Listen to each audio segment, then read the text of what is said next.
Hello दोस्तों, स्वागत है आप सभी का एक बार फिर से हमारे यूट्यूब चैनल पे। तो जैसा कि हम लोग यहाँ पे जो है जैकबोर्ड केमिस्ट्री का मॉडल सेट का सॉल्यूशन कर रहे थे। तो अभी तक हम लोगों ने जो है सेट 1 और 2 को सॉल्व कर लिया था। तो आपने आशा करते हैं जो उस चीज़ को देख लिया होगा अच्छे तरीके से। तो आज के इस वीडियो में हम लोग जो है सेट 3 को सॉल्व करने वाले हैं। टर्म 2 का जो यहाँ पे मॉडल सेट है, ठीक है।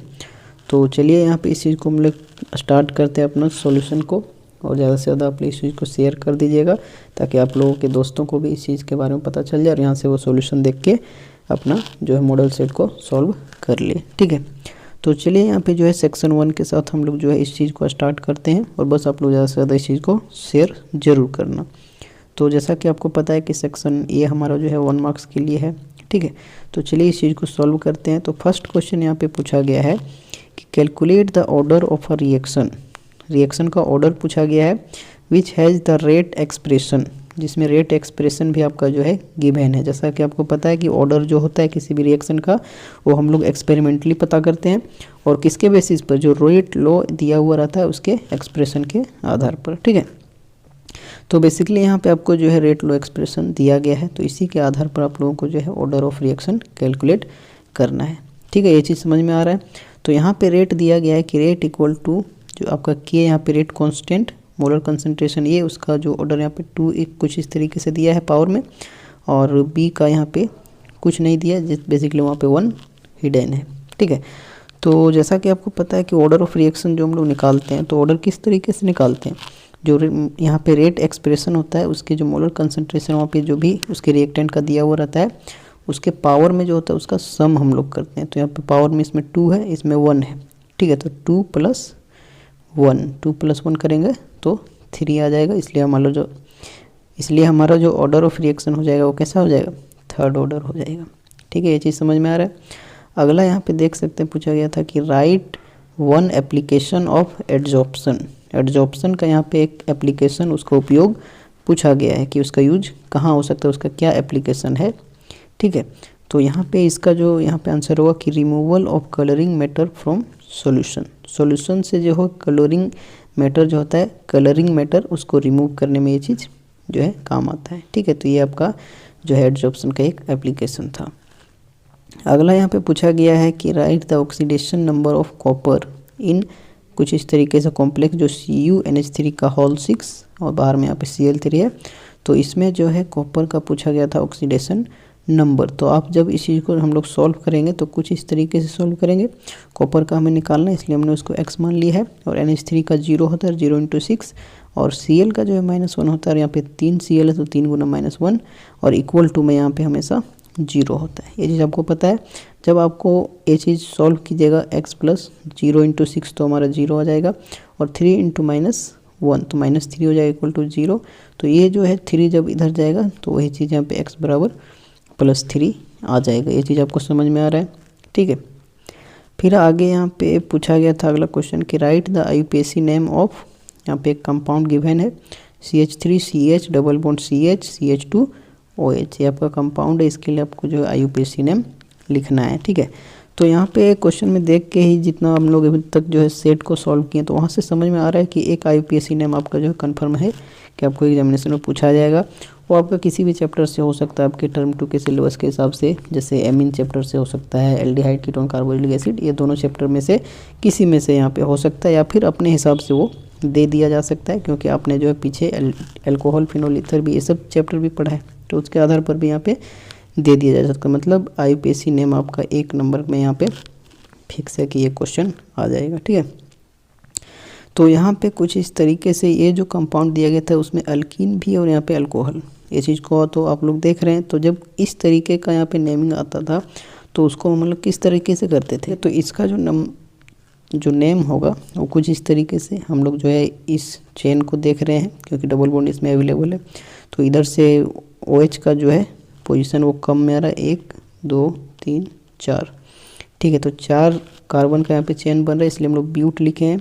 और दूसरे नंबर में यहाँ पे जो आपका है अल्कीन है तो इसको 2 इन लिखे हैं, और पहले में यहाँ पे ऑल लिखे हैं। तो इसका यहाँ पे नाम क्या हो जाएगा, ब्यूट 2 in 1 ऑल हो जाएगा इसका नेमिंग, ठीक है। ये चीज़ हो गया। अगला यहाँ पे पूछा गया है कि विच डिफिशियंसी काउजेज नाइट ब्लाइंडनेस। ठीक है, कौन सा जो डिफिशियंसी है वो काउज करता है नाइट ब्लाइंडनेस। नाइट में नहीं दिखता है, मतलब दिखने का बीमारी यहाँ पे बोल सकते हैं उसको, आँख में जो प्रॉब्लम हो जाता है।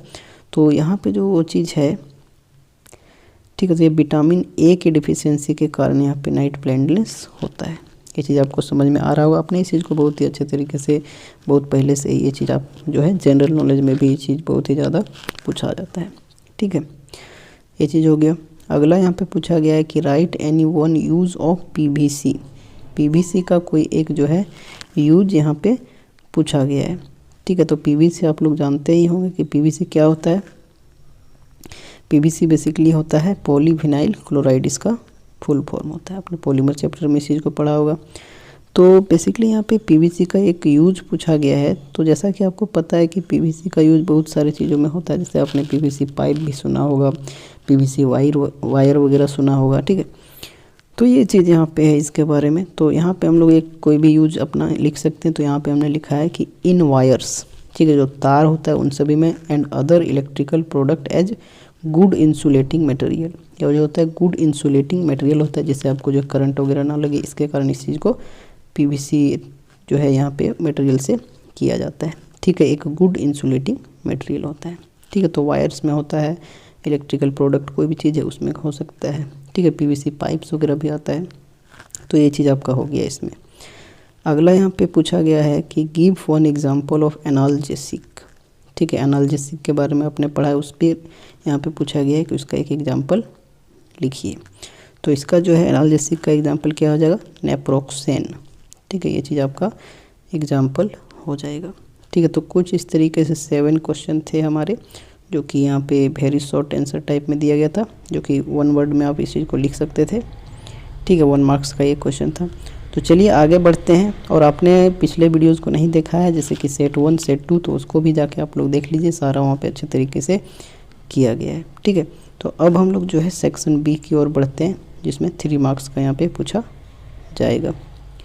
तो यहाँ पे फर्स्ट ही जो क्वेश्चन है, यहाँ पे आप देख लीजिए, जब इट्स मॉडल सेट के हिसाब से अगर आता है तो 8 नंबर क्वेश्चन ही आपका जो है केमिकल काइनेटिक्स से रहने वाला है। ठीक है, एक 3 मार्क्स का जो है केमिकल काइनेटिक्स से फिक्स है। यहाँ पे मॉडल सेट के हिसाब से ही क्वेश्चन वहाँ पे आने वाला है।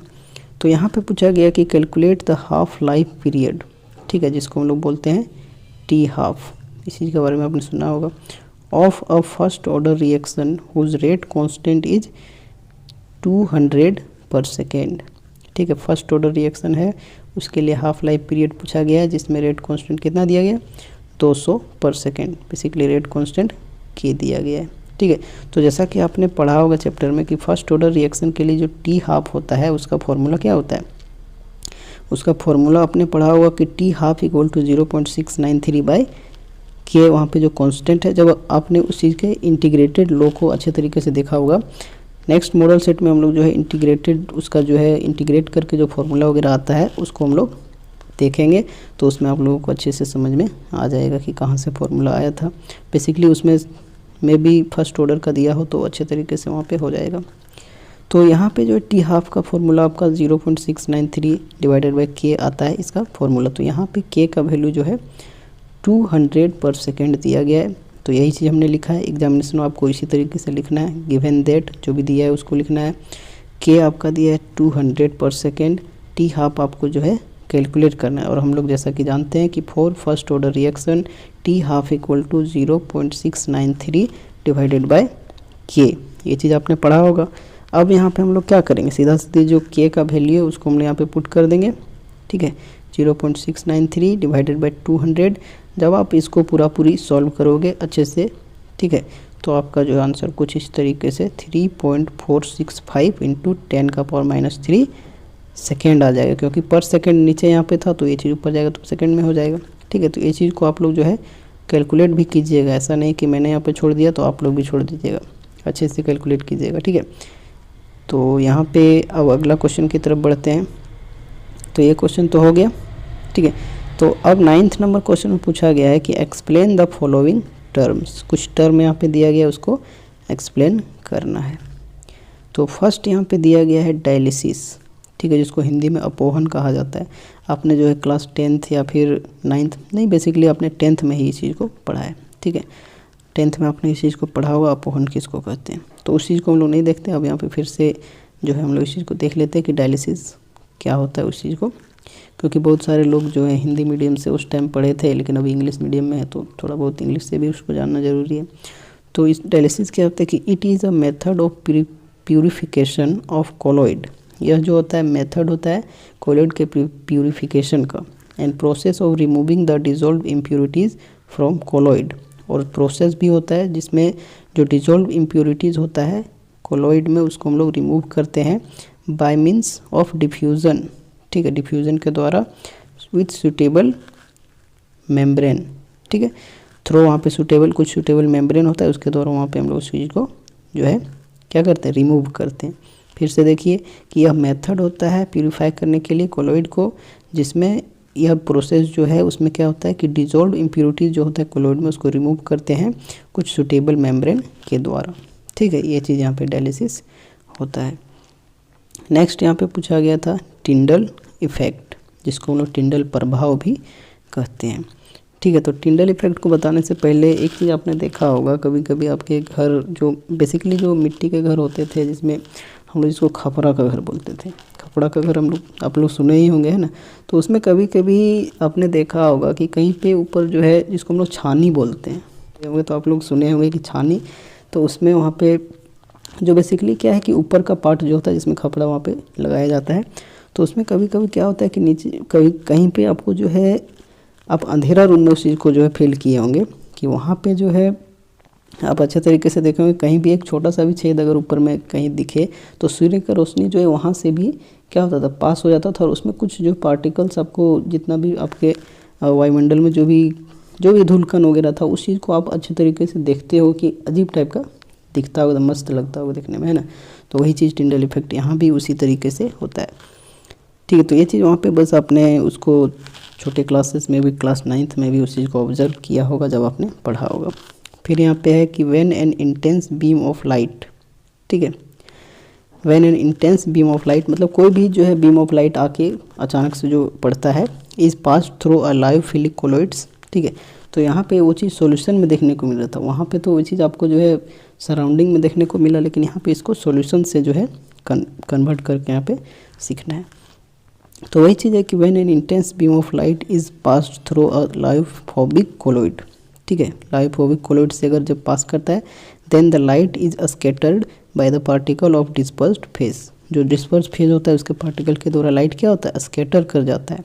ठीक है, जो चीज़ वहाँ पे स्कैट कर रहा था, क्योंकि वहाँ पे जो है सूर्य का रोशनी तो सभी जगह एक समान पड़ रहा था, लेकिन वहाँ पे कुछ जो है छिद्र होने के कारण, जो है हॉल होने के कारण वहाँ पे जो है उसका जो है रोशनी आ जाता था, और वो पार्टिकल के कारण हम लोगों को वहाँ पे दिख रहा था।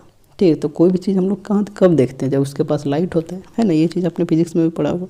तो it is called Tyndall effect. ठीक है, फिर से समझ लिए कि when an intense beam of light is pass through a lyophobic colloids, then the light is scattered by particles of dispersed phase, it is called Tyndall effect. ठीक है, ये चीज़ आपको समझ में आ गया। अब अगला जो यहाँ पे क्वेश्चन पूछा गया था तो कोऑर्डिनेशन कंपाउंड से कि using IUPAC name right formula of the following. तो पिछले वीडियो में भी हमने देखा था सेट 2 में, उसमें भी जो है आईपीएसी नेम लिखने दिया था किसके आधार से, फॉर्मूला के आधार से। ठीक है, तो फर्स्ट यहाँ पे जो फॉर्मूला दिया गया है कि पोटासियम टेट्रासाइनिडो निकेलेट। ठीक है, यहाँ पे साइनिडो होगा, साइनिडो, और यहाँ पे निकेलेट। ठीक है, 2 यहाँ पे लास्ट में होगा। तो इसको हम लोग किस तरीके से लिखेंगे कि K2NiCN का होल 4, ये आपका हो जाएगा इसका नेमिंग।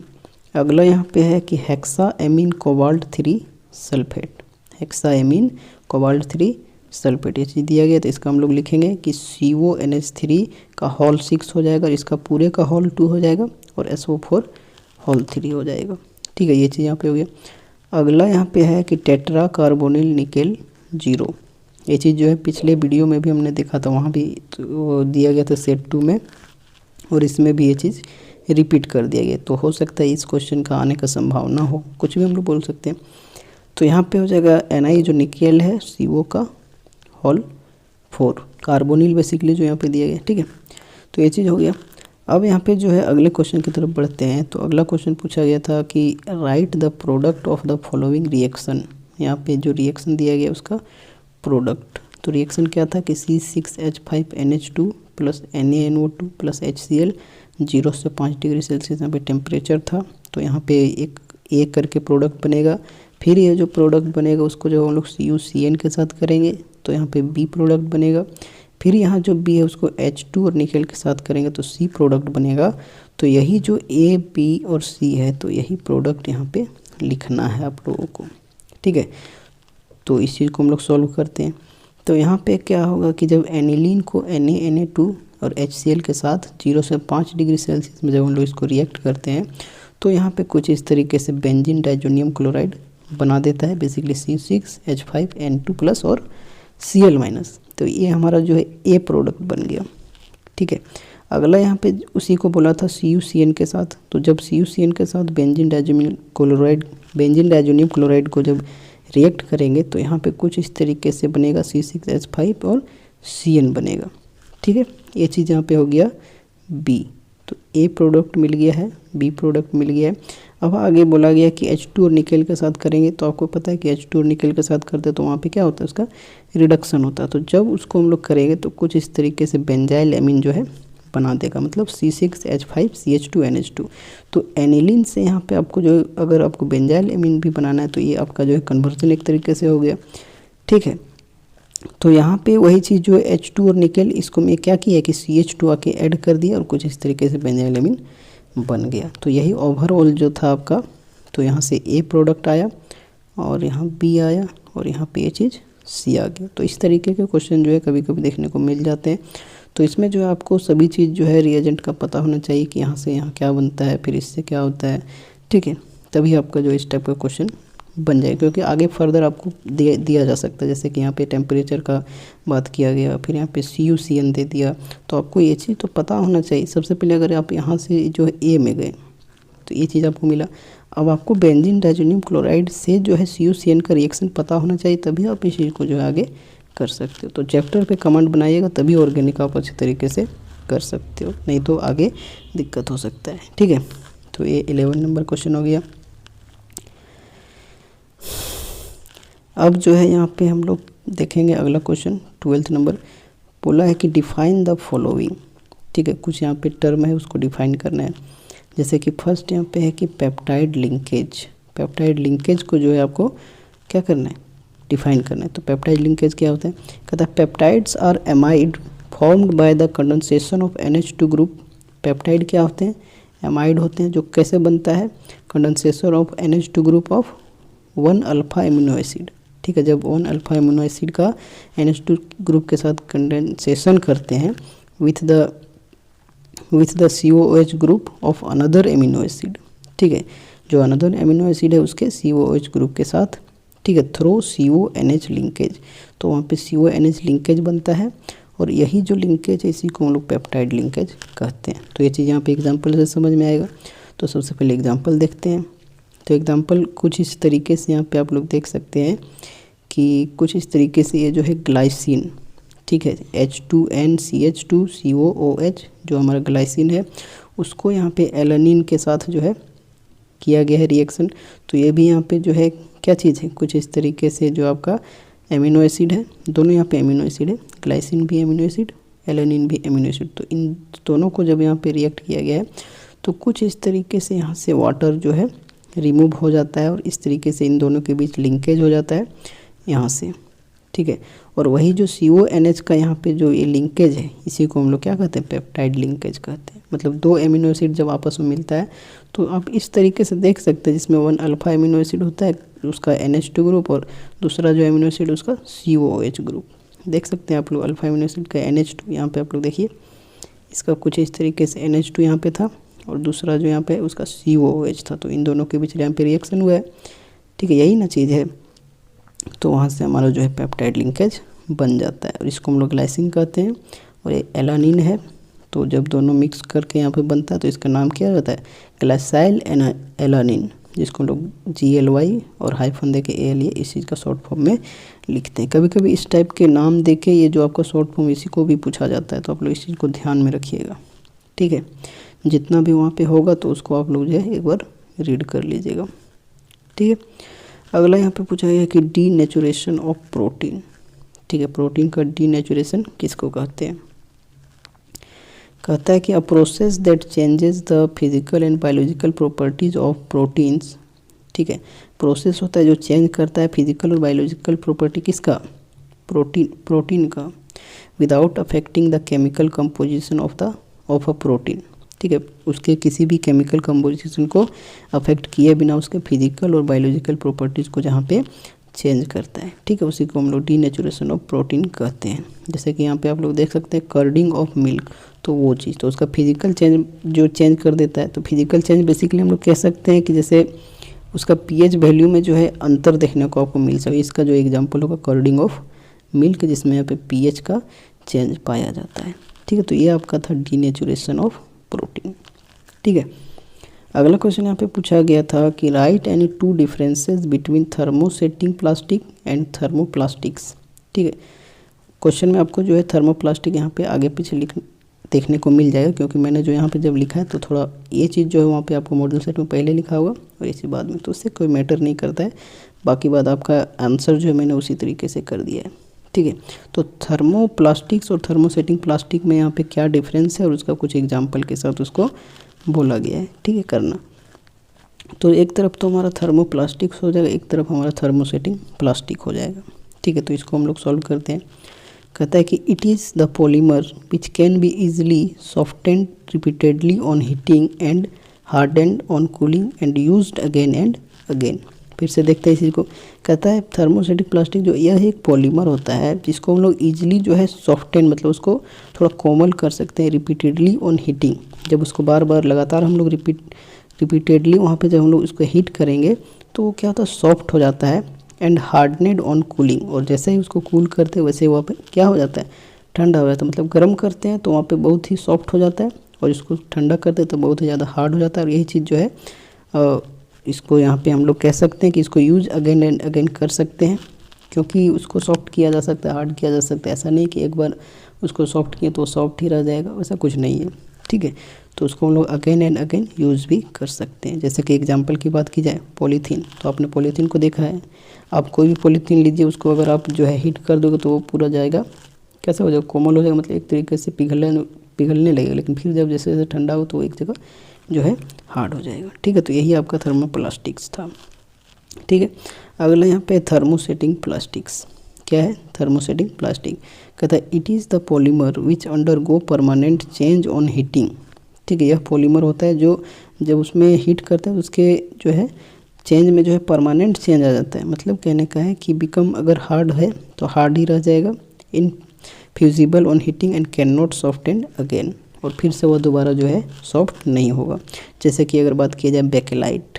ठीक है, बेकेलाइट इसका जो है एग्जांपल हो जाएगा। तो यही था यहाँ पे कुछ थर्मोप्लास्टिक और थर्मोसेटिंग प्लास्टिक्स में डिफरेंस। इसको जो है अपने जो है 8th क्लास में भी बेसिकली ये चीज़ दिया हुआ है, शायद उसी को आप देख सकते हैं, आप ही आपने जो है उस चीज़ को पढ़ा होगा। ठीक है, तो अभी हम उन सभी की बात नहीं करते, अभी यहीं पे हम लोगों को पढ़ने को मिल जा रहा है, तो फिर पीछे क्या देखना। ठीक है, तो ये हमारा हो गया कुछ इस तरीके से 13th नंबर क्वेश्चन। अगला यहाँ पे क्वेश्चन जो है उसमें पूछा गया था कि right briefly with one example in each case. ठीक है, ब्रीफली यहाँ पे राइट लिखना था एग्जाम्पल के साथ। तो फर्स्ट आपका दिया गया एंटीसेप्टिक्स। ठीक है, थोड़ा क्वालिटी यहाँ पे आपको जो है PDF का डल मिल सकता है, लेकिन चीज़ को आप समझिए। आपके पास क्वेश्चन जो है पहले से अवेलेबल है और मैं इस चीज़ को जो है पढ़ते हुए भी आगे कर दे रहा हूँ, तो यहाँ से आपको दिक्कत नहीं होगा। तो एंटीसेप्टिक्स क्या होता है? कहता था chemical substances which are use to kill और inhibit the growth of microorganism. ठीक है, वैसा केमिकल सब्सटेंसेस जिसका यूज किया जाता है किल मतलब मारने के लिए और इनहिबिट मतलब उसके प्रभाव को ख़त्म करने के लिए। ठीक है, किसका? माइक्रो ऑर्गेनिज्म का, उसी को हम लोग कहते हैं एंटीसेप्टिक्स। ठीक है, तो इसका एग्जांपल का अगर बात किया जाए तो फ्यूरासीन इसका एग्जांपल हो जाएगा, सोफ्रामाइसिन इसका एग्जांपल हो जाएगा। तो ये कुछ एंटीसेप्टिक्स हैं। तो एंटीसेप्टिक आपने इन सभी चीज़ों को भी देखा होगा, जैसे बोरोप्लस आपका होता है तो भी एक एंटीसेप्टिक क्रीम आपने उसी को देखा होगा, उसमें लिखा हुआ भी रहता है। ठीक है, तो ये सारा कुछ केमिकल सब्सटेंसेस। तो ये हमारा हो गया एंटीसेप्टिक्स। अगला है यहाँ पे पूछा गया था ट्रैंक्विलाइजर्स। तो ट्रैंक्विलाइजर क्या होता है, कहता है chemical substances which are use to remove stress, anxiety and even mental diseases are called tranquillisers. ठीक है, मतलब ट्रैंक्विलाइजर्स जो होते हैं वो केमिकल सब्सटेंस होते हैं जिसका यूज किया जाता है स्ट्रेस, मतलब जो तनाव होता है उसको दूर करने के लिए, एंजाइटी मतलब चिंता, ठीक है, कोई भी चीज़ के बारे में चिंता करना, बहुत ज़्यादा एंजाइटी करना, एंड इवन मेंटल डिजीजेस और दिमागी कुछ जो संतुलन होते हैं उन सभी को यहाँ पे जो है रिमूव करने के लिए ट्रैंक्विलाइजर्स किया जाता है। ठीक है, जैसे कि अगर एग्जांपल की बात की जाए तो एग्जांपल आपका हो जाएगा एल्प्राजोलम, डाइजेपम, ठीक है, डाइजिपम बोल सकते हैं इस चीज़ को, ये कुछ यहाँ पे हो जाएगा इसका एग्जांपल। तो कुछ इस तरीके से आपका जो है 14 नंबर क्वेश्चन हो गया और इसी के साथ हमने जो है सेक्शन बी भी कम्प्लीटली सॉल्व कर लिया है। तो अभी तक आपने वीडियो को लाइक नहीं किया है तो वीडियो को एक लाइक यार आप लोग जरूर कीजिए, अच्छा लग रहा हो तो चैनल को सब्सक्राइब भी आप लोग कर सकते हो और ज़्यादा से ज़्यादा इसी को शेयर भी कीजिए। अब यहाँ पे जो है सेक्शन सी हम लोग देखते हैं, जो कि बेसिकली 3 क्वेश्चन यहाँ पे किसी जो 5 आपका क्वेश्चन उनमें से 3 लिखना होता है, जिसमें ये 5 नंबर का क्वेश्चन प्रत्येक हो जाता है। तो फर्स्ट क्वेश्चन यहाँ पे जो है केमिकल काइनेटिक्स से ही दिया गया है। ठीक है, बेसिकली आपको जो है एक चीज़ आपने देखा होगा सेट 1 से 3 तक जब तक हम लोग अभी तक सॉल्व किए हैं तो आपने देखा होगा कि क्वेश्चन नंबर 1 भी जो है केमिकल काइनेटिक्स से पूछा गया था और सेक्शन बी का भी जो क्वेश्चन नंबर 8 था उसको भी पूछा गया केमिकल काइनेटिक्स से, और यहाँ पे सेक्शन सी का जो 15 नंबर क्वेश्चन है उसको भी यहाँ पे केमिकल काइनेटिक्स से दिया गया। मतलब केमिकल काइनेटिक्स से 1 मार्क्स प्लस 3 प्लस यहाँ पे जो है आपको 5, मतलब 3 1 4, मतलब यहाँ पे आपको जो टोटल 9 मार्क्स के क्वेश्चन देखने को मिलेगा सिर्फ केमिकल काइनेटिक्स से। तो इस चीज़ को आप लोग कीजिएगा, केमिकल काइनेटिक्स को बहुत ही अच्छा चैप्टर भी है और आपको अच्छे से समझ में आ जाएगा जब उस चीज़ को पढ़ोगे। कहीं से भी आप पढ़ सकते हो, मेरे चैनल पे वहाँ पे फर्स्ट लेक्चर मैंने किया था, बाकी अभी उसको जो है कंप्लीट मैंने नहीं किया है। तो आप लोग चाहिएगा तो उस चीज़ को मैं जो है आगे करने की कोशिश करूँगा। ठीक है, तो चलिए यहाँ पे अपने क्वेश्चन की तरफ आते हैं। तो क्वेश्चन यहाँ पे है कि the rate constant of a reaction at 500 kelvin and 700 kelvin are, यहाँ पे दिया गया है जो रेट कांस्टेंट है रिएक्शन का वो 500 केल्विन पर जो है 0.02 पर सेकेंड है और 700 केल्विन पर 0.07 पर सेकेंड है। पूछा गया है कि कैलकुलेट द वैल्यू ऑफ ये बेसिकली क्या होता है, एक्टिवेशन एनर्जी होता है। ठीक है, जिसको आपने चैप्टर में पढ़ा होगा। गिवन दिया है यहाँ पे log 2 का वैल्यू 0.30, log 7 का वैल्यू 0.80 दिया गया। ठीक है, तो कुछ इस तरीके से यहाँ पे जो भी चीज़ दिया गया उसको हम लोग सबसे पहले लिख लेते हैं। गिवन दैट T1 यहाँ पे जो टेम्परेचर है फर्स्ट यहाँ पे इनिशियल आप लोग देख सकते हैं 500 केल्विन, T2 आपका 700 केल्विन, K1 आपका जो कांस्टेंट है रेट कांस्टेंट वो 0.02 पर सेकेंड, K2 0.07 पर सेकेंड और ये जो एक्टिवेशन एनर्जी हो और ये जो एक्टिवेशन एनर्जी उसको आप लोगों को निकालना है। ठीक है, तो चलिए इस चीज़ को हम लोग सॉल्व करते हैं। जैसा कि आपने एक्टिवेशन एनर्जी यहाँ पे जो है बेसिकली आर्हेनियस इक्वेशन में ये चीज़ यहाँ पे आता है लास्ट में। ठीक है, जब उसका आप लोग एक्सप्रेशन देखोगे तो आपको समझ में आ जाएगा। तो कुछ इस तरीके से जो है ये फॉर्मूला होता है। ठीक है, जिसमें यहाँ पे log K2/K1 इक्वल टू होता है EA/2.303 R और यहाँ पे T2 minus T1 divided by T1 और T1 इंटू T2 बोल सकते हैं। तो यहाँ पे हम लोगों को क्या है K1 K2 पता है, टेम्परेचर T1 T2 पता है, R का वैल्यू हम लोग जानते हैं कि 8.314 होता है, रेट कांस्टेंट जो होता है गैस कांस्टेंट हम लोग उसको बोलते हैं। ठीक है, तो ये चीज़ आपका आ जाएगा जब आप वैल्यू इस तरीके से पुट करोगे तो इसका EA का वैल्यू आएगा। तो चलिए वैल्यू को पुट करते हैं। तो K2 का वैल्यू यहाँ पे 0.07 दिया है, लिख लिए हैं। K1 का वैल्यू 0.02 दिया है, लिख लिए हैं। EA डिवाइडेड बाई 2.303 और R का वैल्यू जो है ठीक है 8.314 होता है, इस चीज़ को आपको पता ही होगा। और T2 जो है यहाँ पे हमने देखा था कि 700 T2 आया, ऊपर आप लोग देख सकते हैं उस चीज़ को। और जो T1 था वो 500 केल्विन था, तो 700 माइनस 500 और डिवाइडेड में T1 इंटू T2, तो 500 इंटू 700 कुछ इस तरीके से ये चीज़ आ जाएगा। अब यहाँ पे जो है जब आप log इस चीज़ का वैल्यू कैलकुलेट कीजिएगा तो आपका जो ओवरऑल 0.544 आ जाएगा। कैसे आएगा, जैसे कि यहाँ पे जो है log दिया गया है आपका 0.07 और डिवाइडेड बाई 0.02। तो आपने एक फॉर्मूला पढ़ा होगा कि क्या कि log m/n। ठीक है, तो m यहाँ पे है, n यहाँ पे है, तो इसका आपने फॉर्मूला पढ़ा होगा कि log m माइनस n। तो log m आपका आ जाएगा 0.07 माइनस में आ जाएगा लॉग आपका 0.02। जब 0.07 और 0.02 को आप लोग जब माइनस कीजिएगा तो जितना लॉग आएगा उसका जब आप लोग निकालिएगा तो आपका 0.544 आ जाएगा। इस चीज़ को आप सॉल्व कर लीजिएगा। तो आगे यहाँ पे आ गया 0.544 ये डिवाइडेड बाय 2.303 और इनटू में आपका 8.314 ये चीज़ आ जाएगा। फिर यहाँ पे जब 700 में 500 माइनस करेंगे तो आपका आ जाएगा ना 200 और जब उसको मल्टीप्लाई करेंगे तो 3500 आ जाएगा। फिर यहाँ पे जो है अब हम लोगों को ये कैलकुलेट करना है तो ये को यहाँ ले गए और सभी टर्म को यहाँ पे जो है इसको कुछ इस तरीके से ले गए। तो नीचे का जो टर्म था वो हमारा ऊपर चला जाएगा और यहाँ पे जो ये चीज़ 200 ऊपर था ये चीज़ नीचे आ जाएगा। और कुछ इस तरीके से ओवरऑल जब आप इस चीज़ को कैलकुलेट करिएगा तो आपका जो है 18,220 तो यहाँ पे कुछ इस तरीके से ये का वैल्यू आ जाएगा आपका 18। तो यहाँ पे कुछ इस तरीके से आपका जो है ये का वैल्यू आ जाएगा, जूल में आएगा। लेकिन जब इसको आप किलो जूल में भी चेंज कर सकते हो, यहाँ भी कर सकते हैं आंसर, कोई दिक्कत नहीं है। आप किलो जूल में अगर करना चाहे तो 18.228 आपका जो है आ जाएगा, ठीक है, किलो जूल में। तो ये आपका जो है क्वेश्चन इस तरीके से बनेगा। बेसिकली यहाँ पे क्या चीज़ था, सारा वैल्यू आपको दिया गया था, ये फॉर्मूला आपको याद था, लॉग कैसे कैलकुलेट करते हैं अगर आपको याद था, बस क्वेश्चन बन गया और क्या, ठीक है। तो लॉग का थोड़ा बहुत आप लोग देख लीजिएगा। इस क्वेश्चन के लिए तो आपको लॉग का वैल्यू देखना होगा तभी आपका जो है बनेगा। बेसिकली आप अगर इलेक्ट्रोकेमिस्ट्री देखें और केमिकल काइनेटिक देखें, ठीक है, तो इन फिजिकल केमिस्ट्री के चैप्टर्स में आपको जो लॉग का काम आता है। अगला क्वेश्चन देखते हैं। अगला क्वेश्चन पूछा है कि how is sulphuric acid prepared by contact process, ठीक है, कि सल्फ्यूरिक एसिड जो है कॉन्टैक्ट प्रोसेस से किस तरीके से हम लोग जो है प्रिपेयर करते हैं। फिर बोला कि how does it react with copper, और यहाँ पे बी नंबर में कार्बन, जो H2SO4 बनेगा उसको जो है कॉपर के साथ कैसे वो रिएक्ट करता है और कार्बन के साथ कैसे रिएक्ट करता है, ठीक है। तो सबसे पहले यहाँ पे अब हम लोग देखते हैं कॉन्टैक्ट प्रोसेस प्रिपरेशन H2SO4 के लिए, सल्फ्यूरिक एसिड के प्रिपरेशन के लिए।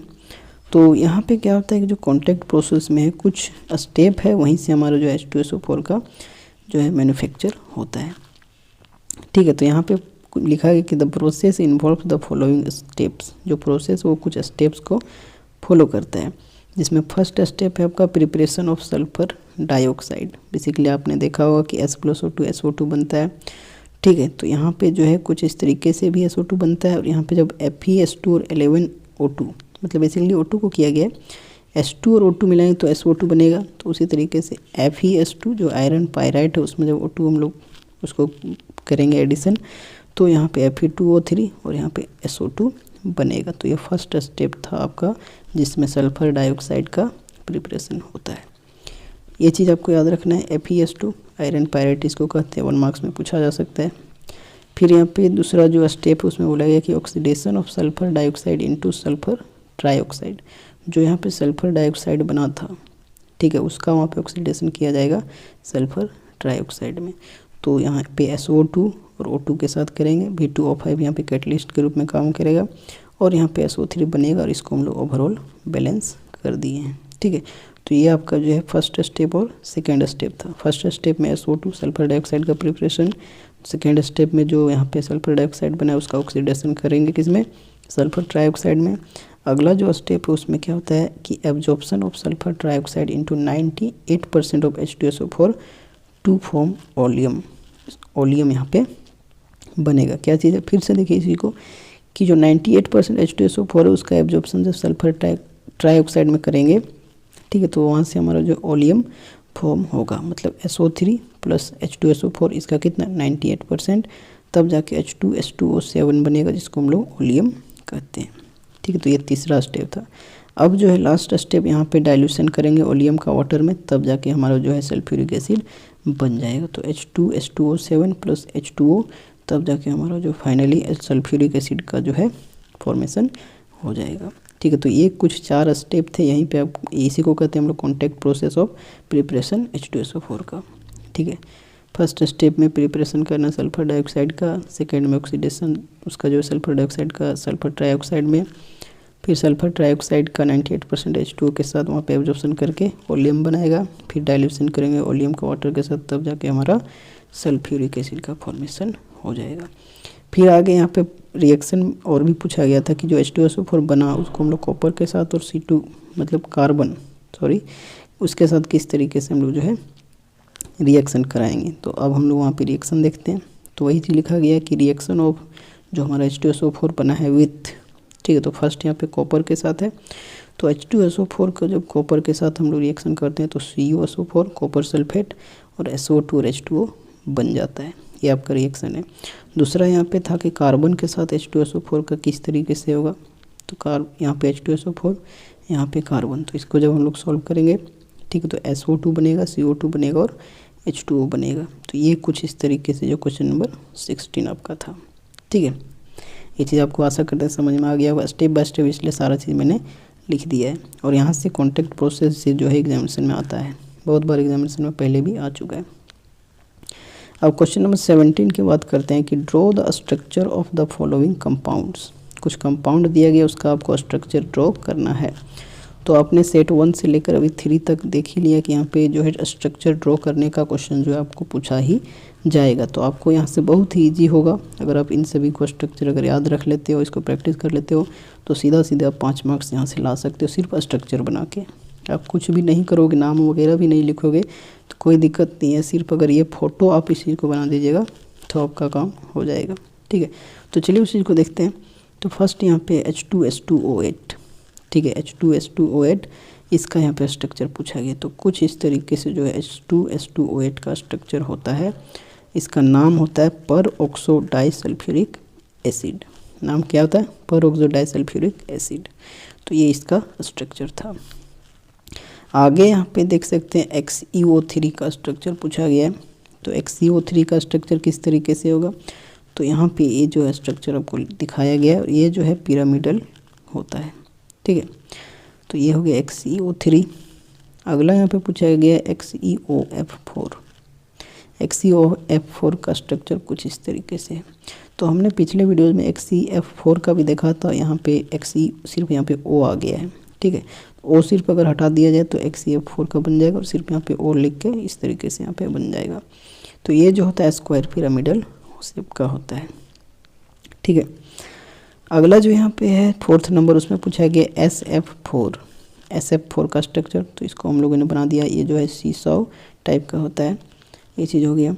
फिर अगला यहाँ पे S8 पूछा गया। इसको अपने 10th क्लास में कार्बन चैप्टर में भी इसी के बारे में पढ़ा होगा, ठीक है। बेसिकली वहाँ पे S8 था कि S5 इसी का देख सकते हैं आप लोग जाके। तो यहाँ पे प्यूकर्ड रिंग स्ट्रक्चर इसका जो है बनता है कुछ इस तरीके से। आप लोग देख सकते हैं मुकुट टाइप का यहाँ पे बन रहा है, ठीक है। राजा का मुकुट होता है ना, इस तरीके से आपको नहीं देखने को मिल रहा है। यहाँ पे लगा सकते हैं, कुछ ऐसे लगा हुआ रहता है, ठीक है। तो इसी तरीके से जो S8 का स्ट्रक्चर बनता है।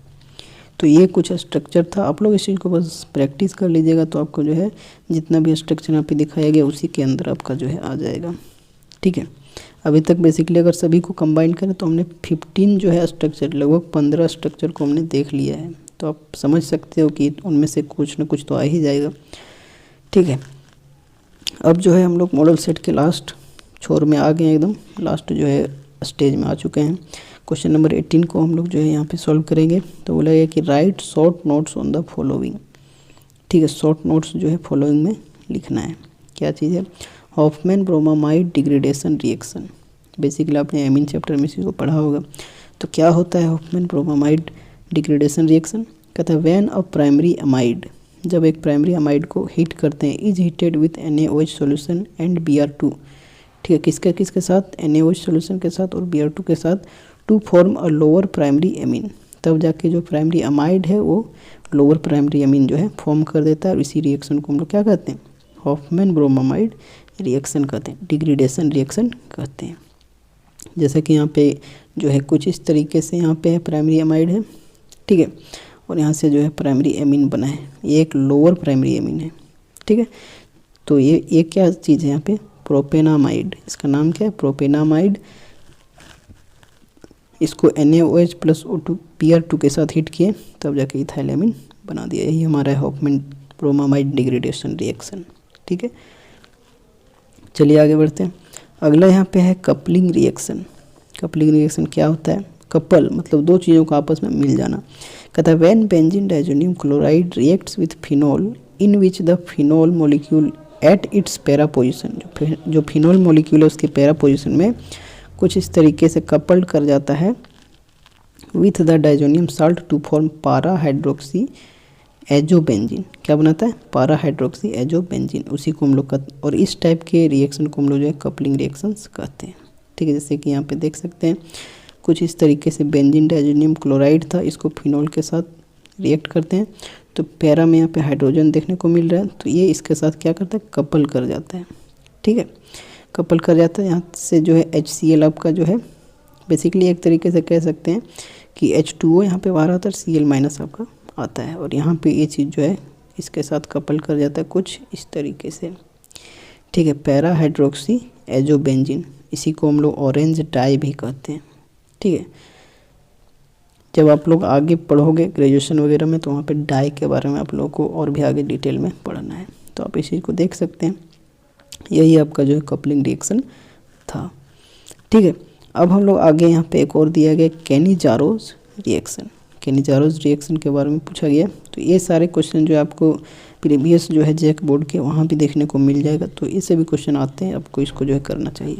कहता है when an aldehyde having no alpha hydrogen atom is treated with, जब कोई भी हम लोग एल्डिहाइड की बात करते हैं जिसके पास कोई भी अल्फा हाइड्रोजन एटम नहीं होता है, उसको ट्रीट करते हैं कॉन्क NaOH या KOH के साथ, it undergoes self oxidation and reduction reaction. ठीक है, सेल्फ ऑक्सीडेशन और रिडक्शन रिएक्शन यह करता है, जिसको हम लोग डिस्प्रोपोर्शनेशन रिएक्शन भी कहते हैं। किसको कहते हैं? जहाँ पे सेल्फ ऑक्सीडेशन और रिडक्शन होता है उसको हम लोग डिस्प्रोपोर्शनेशन रिएक्शन कहते हैं। To form sodium salt of carboxylic acid and alcohol, तब वहाँ पे क्या बनाता है? Sodium salt of carboxylic acid बनाता है और अल्कोहल बनाता है, और ओवरऑल जो रिएक्शन उसको हम लोग केनी-जारोज रिएक्शन कहते हैं। कुछ इस तरीके से यहाँ पे आप लोग देख सकते हैं। 2 पार्ट आपका जो है फॉर्मल्डिहाइड एल्डिहाइड का यहाँ पे आ जाएगा। ठीक है, जिसको कॉन्क NaOH के साथ रिएक्ट करेंगे तब यहाँ पे सोडियम फॉर्मेट जो कि एक sodium salt of carboxylic acid है, और यहाँ पे अल्कोहल फॉर्म करेगा जो कि मिथनॉल है। ठीक है, तो ये चीज़ आपका हो गया यहाँ पे केनी-जारोज रिएक्शन। अब लास्ट क्वेश्चन की तरफ हम लोग आ चुके हैं, और लास्ट क्वेश्चन यहाँ पे कुछ इस तरीके से है। इसमें पूछा गया है कि व्हाट हैपेंस व्हेन। ठीक है, तो इस टाइप के क्वेश्चन जनरली हमेशा पूछे ही जाते हैं, तो इसको आप लोग आसानी से कर सकते हो। इसमें सारा रिएक्शन आपको जो है पता होना चाहिए। कहता है यहाँ पे कि एसिटल्डिहाइड रिएक्ट्स विथ NH2OH। क्या होता है जब एसिटल्डिहाइड जो है रिएक्ट करता है NH2OH के साथ? तो आप लैंग्वेज में भी इस चीज़ को लिख सकते हो, या फिर आप रिएक्शन डायरेक्टली लिखोगे तो यहाँ से भी आपका कोई दिक्कत नहीं है। तो एसिटल्डिहाइड को जब हम लोग NH2OH में हम लोग जो है रिएक्ट करते हैं तो कुछ इस तरीके से यहाँ पे जो हमारा एसिटल ऑक्साइम करके प्रोडक्ट बन जाता है और H2O साइड प्रोडक्ट आ जाता है। ठीक है, तो वही चीज़ आप इसको लिख सकते हो लैंग्वेज में भी कि when acetaldehyde is react with this compound then acetal oxime is formed and water is removed as side product. ठीक है, और यहाँ पे इस चीज़ को रिएक्शन भी आप लोग लिख सकते हो। ठीक है, अगला यहाँ पे है कि एसीटोन रिएक्ट्स विथ NH2NH2, इसको हाइड्राजीन कहते हैं। NH2NH2 हाइड्राजीन कहते हैं। अगर स्ट्रक्चर इसका देखना है तो कुछ इस तरीके से इसका जो है हम लोग बनाते हैं। यहाँ पे आप लोग देख सकते हैं NH2, बेसिकली यहाँ पे हाइड्रोजन होगा, NH2NH2 नाइट्रोजन का देख सकते हैं 1 2 3 बॉन्ड इधर भी सेटिस्फाइड है, हाइड्रोजन नाइट्रोजन का इधर भी 1 2 3, और हाइड्रोजन का तो यहाँ पे सेटिस्फाइड है ही। तो यही आपका होता है हाइड्राजीन। ठीक है, यहाँ पे कुछ इस तरीके से इसको हम लिखते हैं हाइड्राजीन। ठीक है, हाइड्राजीन। तो वही चीज़ बोला गया कि जब एसीटोन को हाइड्राजीन के साथ रिएक्ट कर दें तब क्या होता है। तो ये हमारा एसीटोन हो गया, हाइड्रोजन के साथ रिएक्ट कर दिए तो यहाँ से H2O बाहर हो जाएगा। देख लीजिए आप लोग क्या बन रहा है, एसीटोन हाइड्राजोन बन रहा है कुछ इस तरीके से। ये चीज़ जो है इसके साथ यहाँ पे कंबाइंड हो जाएगा और यहाँ पे H2O वापस बाहर निकल जाएगा। ठीक है, तो ये आपका हो गया सेकेंड नंबर। अगला यहाँ पे है कि formic acid reacts with conc H2SO4। क्या होता है जब फॉर्मिक एसिड को हम लोग कॉन्क H2SO4 के साथ रिएक्ट करते हैं तो आपका फॉर्मिक एसिड कुछ इस तरीके से होता है HCOOH। इसको हम लोग कॉन्क H2SO4 के साथ हीट कर दिए तो यहाँ पे ये चीज़ क्या होता है कि एक डिहाइड्रेटिंग एजेंट के रूप में काम करता है। कौन? H2SO4। जो डिहाइड्रेटिंग क्या होता है वहाँ पे रिमूवल H2O का हो जाता है। तो HCOOH से यहाँ पे कार्बन मोनोऑक्साइड बना देगा और वाटर किस इस तरीके से जो है वापस बाहर निकाल देगा। मतलब जब हम लोग जो है फॉर्मिक एसिड को कॉन्क H2SO4 के साथ रिएक्ट करते हैं तब यहाँ पे कार्बन मोनोऑक्साइड और वाटर को बनाता है। ठीक है, नेक्स्ट यहाँ पे है कि acetic acid reacts with chlorine in presence of red phosphorus. जब एसिटिक एसिड को हम लोग जो है Cl2 के साथ रेड फास्फोरस के प्रेजेंस में रिएक्शन कराते हैं तब क्या होता है, तो कुछ इस तरीके से यहाँ पे आप लोग देख सकते हैं। ये हमारा एसिटिक एसिड हो गया, ये Cl2 हो गया, रेड फास्फोरस। यहाँ पे जो है ये रिएक्शन कुछ इस तरीके से यहाँ पे आप लोगों को दिखाने के लिए कर दिए हैं। तो Cl को हम लोग इस तरीके से लिख सकते हैं, तो यहाँ पे जो है HCl बाहर हो जाएगा और ये Cl जो इसके साथ कंबाइंड होके क्लोरो एसिटिक एसिड बना लेगा। यही जो है अपने पिछले वीडियोस में भी देखा था, हेल्महोल्ट्ज-जेलिंस्की रिएक्शन इसी को कहते हैं, HBZ रिएक्शन भी कहते हैं। ठीक है, तो एसिटिक एसिड को जब कुछ इस तरीके से हम लोग रिएक्ट करेंगे तो हमारा जो क्लोरो एसिटिक एसिड बन जाएगा। ठीक है, तो ये चीज़ यहाँ पे हो गया। लास्ट यहाँ पे आपका है कि acetaldehyde is treated with dilute NaOH।